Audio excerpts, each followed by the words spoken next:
تو قرآن کا معنی وہی کریں گے جو صحابہ نے کیا، وہی کریں گے جو تابعین نے کیا، تبع تابعین نے کیا، اور وہ معنی سمجھ آنے والا جہاں تک عقائد کا مسئلہ ہے اور نظریات کا مسئلہ ہے، اس کو تو قرآن مقدس نے قابل تفسیر چھوڑا ہی نہیں، ایسا بیان کر دیا کہ کسی دوسرے بیان کی ضرورت ہی نہیں رہتی۔ اور جو قرآن کے وسیع و عریض علمی مقام ہے، اس کی دقت ہے، اس کے نکات ہیں، اللہ نے اس کو ایسا گہرا کر دیا کہ جس کا جتنا ظرف ہوگا، جتنی قابلیت ہوگی، وہ قرآن کے موتی قیامت تک نکالتا رہے گا۔ لیکن جو عقائد کا حصہ ہے، جس پہ مدار ہے نجات کا، ایمان کا مسئلہ ہے، اس کو اللہ نے ایسا عام فہم کر دیا کہ دیہاتی بھی سمجھے، شہری بھی سمجھے، پڑھا لکھا ڈاکٹر بھی سمجھے، اور ان پڑھ گدھا ریڑھی والا بھی اس مسئلہ کو سمجھ لے۔ تو اصل راہ اعتدال یہی تھی۔ قرآن کا مقصد ایمان کی اصلاح تھا، عقائد کی اصلاح تھا۔ اپنے اس موضوع کے اعتبار سے اللہ نے فرمایا وَلَقَدْ يَسَّرْنَا الْقُرْآنَ لِلذِّكْرِ، لِلذِّكْرِ، مسئلہ سمجھانے کے لیے۔ مجھے اپنی ذات کی قسم، ہم نے قرآن کو آسان کیا، اور بہت آسان کیا۔ کس کے لیے؟ لِلذِّكْرِ، سارے پڑھو، کس کے لیے؟ لِلذِّكْرِ، لِلذِّكْرِ، مسئلہ سمجھانے کے لیے۔ اس لیے میں آج یہ کر رہا تھا، عقیدہ قرآن سے لیں گے اور فہم اور معنی پیغمبر کے صحابہ سے لیں گے۔ کسی آج کے ملا کا معنی نہیں لیں گے، کسی 14ویں صدی کے سکول فیل ماسٹر اور ڈاکٹر اس کا معنی نہیں لیں گے۔ معنی لیں گے جو 14 صدیوں سے محفوظ آ رہا ہے، اور ہر دور میں ایک ہی معنی ہوتا رہا۔ قرآن مقدس دیکھیں، جب محفوظ ہونے کا ذکر آیا نا، یہاں آیت پہ بھی غور کرو، وَلَقَدْ يَسَّرْنَا الْقُرْآنَ لِلذِّكْرِ، اور وہاں پر کہ إِنَّا نَحْنُ نَزَّلْنَا الذِّكْرَ، القرآن کا لفظ نہیں آیا، کیا؟ الذکر، اور یہ ہے للذکر، وہ ہے الذکر۔ اور ایک اور مقام میں انہو لذکر اللہ کا، میرا پیغمبر یہ قرآن تیرے لیے بھی مسئلے کا بیان ہے، نصیحت کا بیان ہے، مسئلے کا بیان ہے۔ انہو لذکر اللہ، الذکر للذکر، ھذا ذکر مبارک، تو اصل ذکر ہے ہی قرآن۔ آج کل لوگوں نے تمہیں کہاں لگائے مجلس میں ذکر جاری کرو نا جی، ذکر، وہ کلمہ سیدھا پڑھتے ہی نہیں سمجھ کے آئے گا۔ تو سب سے بڑا ذکر قرآن ہے، مبارک ذکر قرآن ہے، نصیحت یہ قرآن ہے۔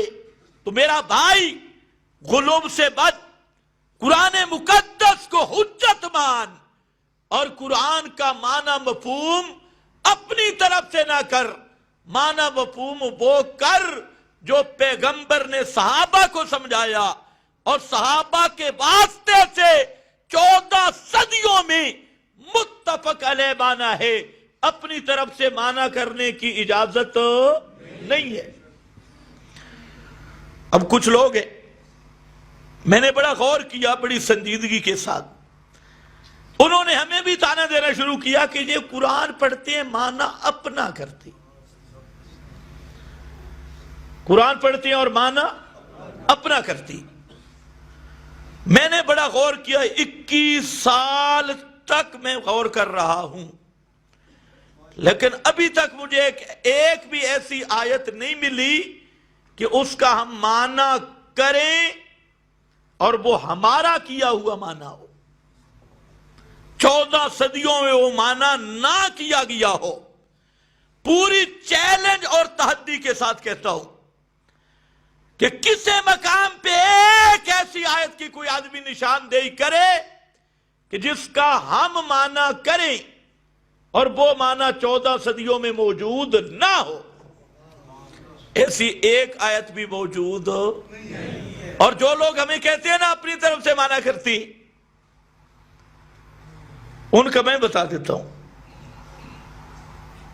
حیات شہداء والی آیتیں وہ معنی کرتی ہیں کہ شہید چونکہ قتل جسم تے زندہ بھی جسم۔ ہم کہتے ہیں لاؤ ایک صحابی پیش کر دو، ایک تابی پیش کر دو، تبا تابی پیش کر دو، کوئی مسلم مفسر پیش کر دو جس نے یہ معنی کیا ہو کہ چونکہ قتل جسم تے زندہ بھی جسم جو تم کرتے ہو، اور اس مقام پہ تانا ہمیں دیتے ہو، اور ہم وہ معنی کرتے ہیں جو پیغمبر نے معنی کیا، اور 40 حدیث میں آیا، پیغمبر کے صحابہ نے معنی کیا، تابعین نے معنی کیا، حتیٰ کہ ہم اس کے کہلوانے کے قائل نہیں دیوبندی تے بریلی، لیکن تو دیوبند کے نام پہ روٹیاں کھاتا ہے، اپنی دکانیں چمکاتا ہے۔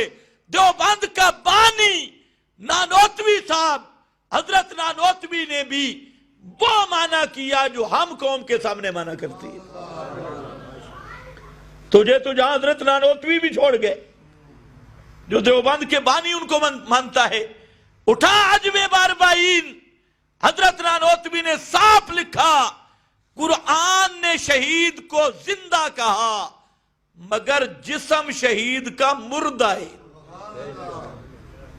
جسم شہید کا مردہ، یہ لفظ بولا مردہ ہے، اور ساتھ لکھا اربعہ شہداء اور مومنین کا ان اجسام کے ساتھ کوئی تعلق نہیں ہوتا۔ اور یہی بات علامہ انور شاہ صاحب نے لکھی مشکلات القرآن صفحہ 13 پہ، معنی حیات نس کہ تعلق روح بدن است و در قبر تعلق روح بدن اصلا نیست۔ حیات دنیاوی کا معنی یہ ہے کہ روح کا جسم سے تعلق ہو، اور در قبر قبر کے اندر روح کا جسم کے ساتھ کوئی تعلق نہیں ہوتا۔ یہ مشکلات القرآن ہے۔ اگر وہ نہیں مانتا، شاہ عبدالعزیز نے کیا، تفسیر عزیزی اٹھا یہی معنی کیا، ہمیں دیتے ہیں تانا، یہ معنی اپنا کرتے ہیں جی۔ ہم جو معنی کر رہے ہیں یہ معنی 14 صدیوں سے آ رہا ہے کہ شہید کی زندگی کہاں کی ہے؟ جنت الفردوس کی، جنت کی زندگی قیامت تک شہید کی روح جسم میں آتی نہیں۔ اور یہ جسم کب زندہ ہوگا شہید کا بھی؟ قیامت والے دن، قیامت کے دن روح آئے گی۔ یہ معنی رسول اللہ صلی اللہ علیہ وسلم نے کیا، صحابہ نے کیا، تابعین نے کیا، مفسرین میں ابن جریر کو لے لو، ابن جریر سے لے کے روح المعانی تک سب نے، حتیٰ کہ یہاں بابا سیوطی بھی کرنے پہ مجبور ہو گیا کہ یار شہیدوں والی ایتوں کا مطلب یہ ہے کہ ان کی روحیں جنت میں زندہ ہوتی ہے۔ اب میں پوچھتا ہوں معنی اپنا کون کرتا ہے؟ یہ قرآن پڑھتے ہیں معنی اپنا، ہم اس پہ لعنت کرتے ہیں جو قرآن کی تعریف کرے اور قرآن کے معنی بدلے۔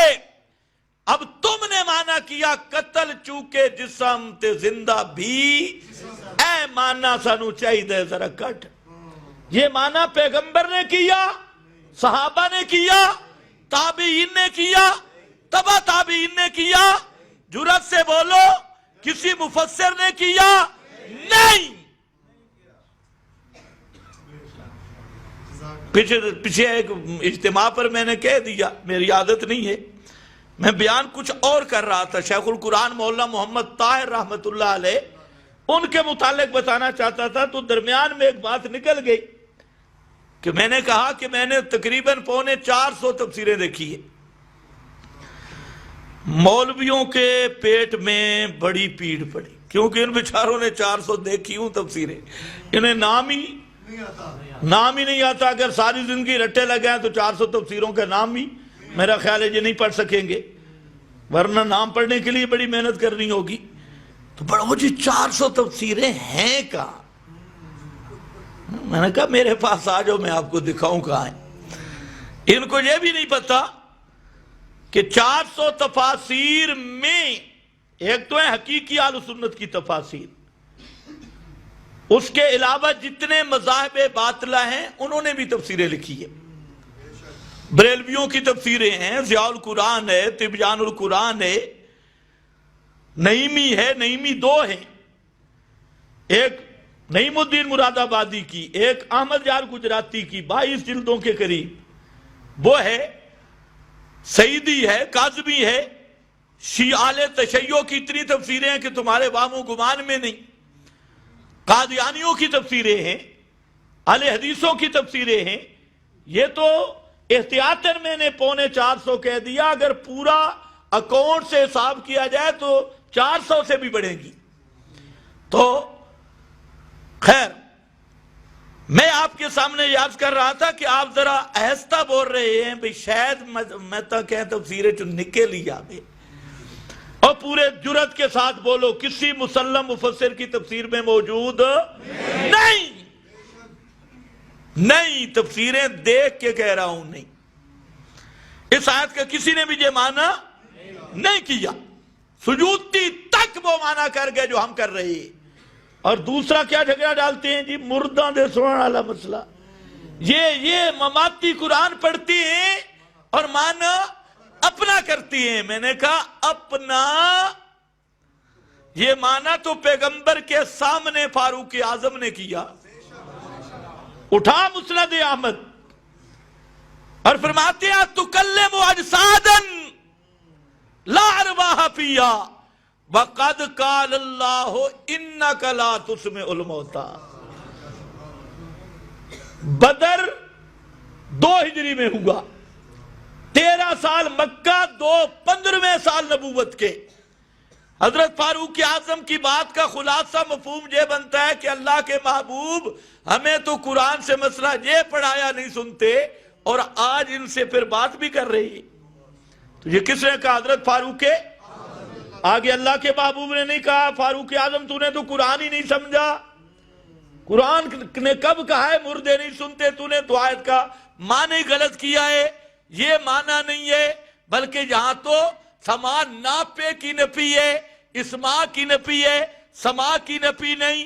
اللہ کے پیغمبر نے فاروق اعظم کے اس معنی کی تقریر فرما دی، حالانکہ پیغمبر کا منصب تھا اصلاح کرنا۔ تو یہ حدیث سے تقریری ہو گئی، جو فاروق اعظم نے میرے نبی کے سامنے معنی کیا، اس معنی پہ پیغمبر کی مہر تقریری ثبت ہو گئی، اور پیغمبر کریم نے یہ ثابت کر دیا کہ فاروق وہ معنی ٹھیک ہے، لیکن مطلب ہے وہ ضابطہ عام ہے، اور جن سے میں بات کر رہا ہوں نا، یہ ایک جزئی واقعہ ہے۔ یہ کیا ہے؟ یہ کیا ہے؟ خرق عادت، اور آیت کیا کہہ رہی ہے؟ عادت، اور یہ کیا ہے؟ خرق عادت، ایک جزئی واقعہ ہے۔ جزئی واقعہ کی بات الگ ہوتی ہے اور قانون کلی کی بات الگ ہوتی ہے۔ مرد بیوی کے جوڑے سے اولاد پیدا ہوتی ہے، اور حضرت عیسیٰ بغیر باپ کے پیدا ہوئے، تو وہ کیا ہے؟ خرق عادت۔ وہ کیا ہے؟ خرق، اور ماں باپ سے پیدا ہونا یہ ہے عادت، قانون اور عادت۔ سانپ ڈنڈا بھی کبھی بنتا ہے، سانپ سپنے کے انڈے سے پیدا ہوتا ہے، عادت یہ ہے۔ حضرت موسیٰ کا ڈنڈا سانپ بن گیا، خرق عادت یہ ہے۔ تو خرق عادت اور عادت میں فرق سمجھ، یہی بات بتائی۔ اور اس کے بعد معنی کس نے کیا؟ جس نے پورا قرآن پیغمبر کریم سے سمجھا ہے، حضرت عائشہ صدیقہ رضی اللہ تعالی عنہا۔ اور کسی صحابی نے اس معنی پہ اعتراض بھی، بولو اعتراض بھی، 110 ہجری تک کا چیلنج ہے۔ آخری صحابی فوت ہوا 110 ہجری۔ کرو، کسی نے اعتراض کیا اور نہیں، ایک مولوی صاحب کو میں نے کہا کہ حضرت عائشہ نے اگر غلط معنی کیا بقول تمہارے، تو صحابہ نے اصلاح کیوں نہیں کی؟ صحابہ نے اصلاح کیوں نہیں کی؟ صحابہ تو وہ تھے کہ فاروق اعظم ایک کرتا تھوڑا سا لمبا پہن کے آئے تھے، یاد ہے نا؟ انہوں نے کہا حضرت جی تقریر بعد کریو تے ذرا کرتے دا جواب دیجو، ساڑھے نہیں بنے تھے تیرا کنج بن گئی ہے۔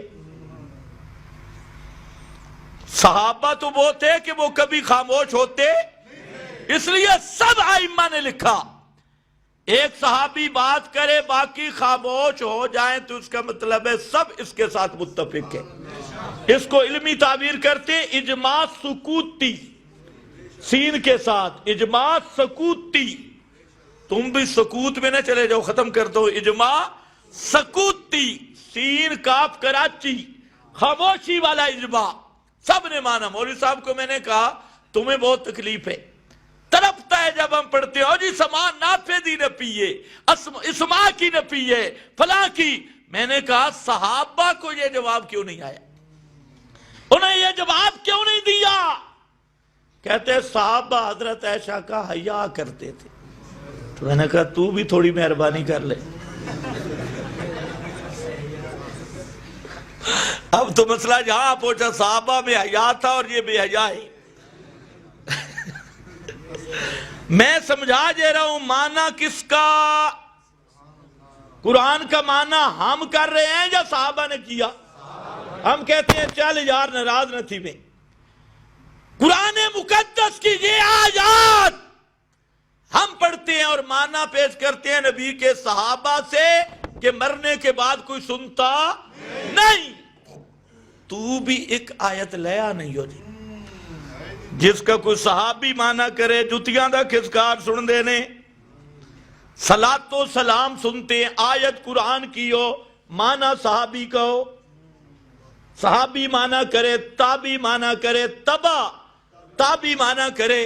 یار کوئی آیت بھی کھاتے صحیح نا، چل یار تو ہی چکر مانا، تو ہی کر دے کہ مردے سنتے یا انبیاء سنتے۔ تو وہ خوشبو والا عقیدہ ایک مفتی صاحب نے لکھا ہے اور وہ بڑے بڑے مفتیوں کی تقریریں ہیں، اس نے ایک بات بڑی پتے کی لکھی ہے۔ اس نے لکھا کہ اگر ہمارے پاس کوئی قطعی دلیل ہوتی تو ہم مماتیوں کو کافر کہتے۔ کیا سمجھے ہو؟ اگر ہمارے عقیدے پر کوئی قطعی دلیل ہوتی تو ہم مماتیوں کو، لیکن ہم کافر نہیں کہتے، اس لیے کہ دلیل موجود، دلیل موجود۔ ہاں آگے پھر دلیل جو دی وہ کیا کہتے ہیں؟ موبائل سے تم دور سے سن سکتے ہو، آج کل تو موبائل کا زمانہ ہے تو پیغمبر کریم نہیں سن سکتے۔ اے دلیل دیوبندی دھرم دی، ایک خوشبو والا عقیدہ۔ خیر توجہ کر، میں صرف یہ بات مسئلہ نہیں بیان کر رہا، میں بتا رہا تھا کہ قرآن کا جو ہم معنی کرتے ہیں وہ معنی کہاں سے آیا؟ صحابہ سے، تابعین سے، 14 صدیوں میں قرآن کا وہ معنی کیا گیا۔ اور جو تم کرتے ہو کہ جن سامان ناپے کی نہ پیے، پیش کر ایک صحابی، یا تم کہتی ہو سنانے کی نہ پیے، سننے کی نہیں، پیغمبر کا ایک صحابی پیش کر، تابی پیش کر، تبا تابی پیش کر، چل یار 4 امامہ جو کوئی امام پیش کر۔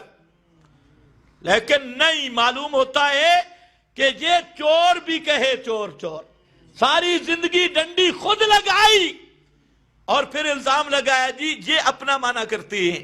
صراط مستقیم، راہ اعتدال، وہ راہ قرآن والا، توحید والا، سنت والا، صحابہ والا، اور قرآن مقدس کے حوالے سے میں عرض کر رہا ہوں۔ اسی طرح ہر مسئلہ کو لے لو، جو مسئلہ بھی ہو، حدیث کا مسئلہ ہو، قرآن کا مسئلہ ہو، علماء کا مسئلہ ہو، علماء کے بارے میں ایک وضاحت ضروری ہے، اکابر کے بارے میں یہاں پر بھی 2 گروہ ہیں۔ ایک گروہ وہ ہے جو اکابر کی کوئی عبارت دیکھی، کوئی کتاب دیکھی تو انہوں نے اس پہ ایمان لے آئے، سوچا نہیں کچھ بھی، جی بزرگ لکھ گئے، رسالہ آ گیا، اس کو حجت اور دلیل بنا لیتے ہیں۔ حضرت شاہ ولی اللہ نے لکھا ہے الفوز الکبیر میں کہ اپنے مولویوں اور پیروں کی بات کو دلیل سمجھنا یہ یہودیوں کا کام ہے، اور ایسا کرنے والا یہودی ہے۔ ایک وہ ہے، دوسرا طبقہ وہ ہے فرقہ عثمانیہ، وہ کوئی عبارت دیکھیں فوراً تکفیر کرتی، فلانا بھی کافر تھے، فلانا بھی کافر تھے، فلانا بھی کافر تھے، فلانا بھی کافر۔ انہوں نے اس طرح یہودیوں کی طرح مشین چلائی، اور یہ غالی عیسائیوں کی طرح قرآن چھوڑ دیں گے، سنت چھوڑیں گے، اکابر کا عمل اس کو حجت مانیں گے۔ صراط مستقیم یہ ہے، ہم کہتے ہیں اکابر معبود بھی نہیں، معصوم بھی نہیں۔ جب معبود بھی نہیں، معصوم بھی نہیں، تو شرعی حجت بھی، شرعی دلیل بھی نہیں۔ عقیدہ کس سے آئے گا؟ قرآن سے، یا پیغمبر کے فرمان سے، اور صحابہ کے فہم سے۔ اور جو اکابر، ان کا ہم احترام کریں گے۔ جس بزرگ کی زندگی توحید و سنت کے بیان پہ گزری، اور توحید و سنت کی اس نے خدمت کی ہے، اور ساری زندگی سنت اور توحید کا تحفظ کیا، اگر ایسے بزرگ کی کسی کتاب میں کوئی عبارت ایسی آ گئی جو قابل اعتراض ہے، اول تو ہم کہتے ہیں کہ یہ اس کی لکھی ہوئی ہے ہی نہیں، یہ کسی نے اس کے ذمہ لگائی۔ حضرت سلیمان کے ذمہ لگی عبارتیں کہ نہیں لگی؟ بڑے بڑے اکابر کے ذمہ، انبیاء کے ذمہ لگی، یہود و نصارہ نے لگائی، بڑے بڑے بہتان لگائے۔ تو یہ ہوتا ہے 10 من البغات، باغیوں کی ملاوٹ اور ڈنڈی بازی تو ہے ہی نہیں۔ اگر ثابت ہو جائے اسی بزرگ کی یہ، تو اس عبارت کی ہم توجیہ کریں گے جو مناسب، اور توجیہ کی مقصد یہ ہے چونکہ اس کی ساری زندگی حق بیان کرتے گزری، آج اگر کوئی ایسی عبارت مل گئی فوراً غیر مقلدوں اور فرقہ عثمانیہ کی طرح تکفیر نہیں کریں گے، اس کا کوئی صحیح معنی تلاش کریں گے۔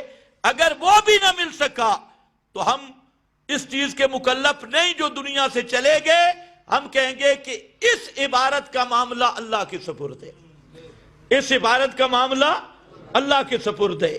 ما کفر سلیمان ولکن الشیاطین کفروا کی آیت سے یہی مفہوم سمجھ آتا ہے، اور قرآن پاک کی دوسری آیات سے بھی، تو رائے اعتدال اسی طرح ہوگا۔